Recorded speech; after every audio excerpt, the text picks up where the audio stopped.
Well, now we've moved on to some test plots, so we're doing some pea barley intercrop trial stuff here, and we're actually using the peas more as a support crop than to try and maximize the yield between the two. So we've got strips out here of 60 pounds of peas with the regular barley rate, 50 pounds, and then 40 pounds. We're in the 40 right now. Seems to be doing really well. This stuff had just pre-spray with Roundup and Sharpen, no post-emerge herbicide, and no starter fertilizer or fertilizer period top dressed on this intercrop stuff. And it is doing as well as the monocrop that had fertilizer put on it. So I think there's obviously something really to this intercropping with these two plants feeding each other. Low input, and we are getting about 25 to 30 bushels an acre of barley off of this with 3 inches of rain, which is kind of mind-blowing in itself for no inputs.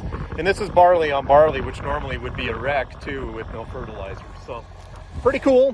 What you can do with lower rates of peas as a support crop. Like I said, no post-emerge herbicide. There is some prickly lettuce that came in this. We're starting to have more and more trouble with prickly lettuce and the stuff that we're not fall spraying, because that is a kind of a winter annual plant. That stuff's a pain to kill. It doesn't like to kill with Roundup because it's really latexy inside.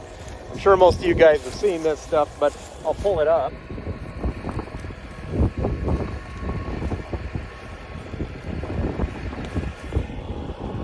It looks like this with these little poof heads on top, and it's really latexy in the stem. The latex part makes it really hard to kill it with glyphosate. It doesn't like to penetrate those leaves or kill it, it seems like. So Sharpen with glyphosate seems to help this quite a bit, or putting an SU like T-Mix or something, a non-residual SU in with our crop spray. Like I said, this had no crop spray and basically virtually has no kochia in it, which is pretty amazing too, I think. The less nitrates you put on, the less starter fertilizer, the less kochia trouble you seem to have too. So anyways, we'll get you guys the results of all these trials, but so far this looks pretty darn promising. The quality looks as good as the monocrop from what I can tell just visually here, and the peas look to be really good quality down in there too.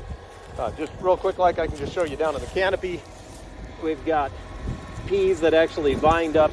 The peas vined up on the barley plants pretty well.